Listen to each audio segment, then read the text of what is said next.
এই সময়বোৰ যে সদায় বিশেষ হৈ ৰ'ব সেইবাবে হয়তো কয় যে টুডেজ মোমেণ্টছ আৰ টুমৰ'জ মেমৰি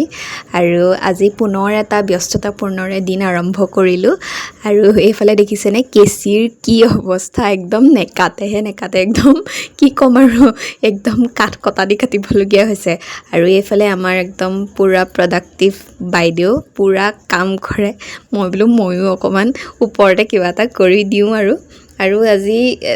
মানে আমি সকলোৰে মনটো বহুত মানে চিল্ড হৈ আছে আৰু কাৰণ বহুত ডাঙৰ বোজাবিলাক আঁতৰি যোৱা হৈ আছে আৰু আজি মানে মই সকলোকে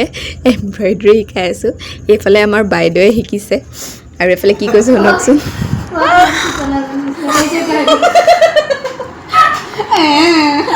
আৰু এইফালে দেখিছেনে আমি জেণ্ডাৰ ইনক্লুচিভনেছৰ কথাই নকৰোঁ আমাৰ ল'ৰাহঁতে হাতে কামে কৰি দেখাই দিছে আৰু আচ্ছা ঠিক আছে বাৰু আজিলৈ ইমানে বাই বাই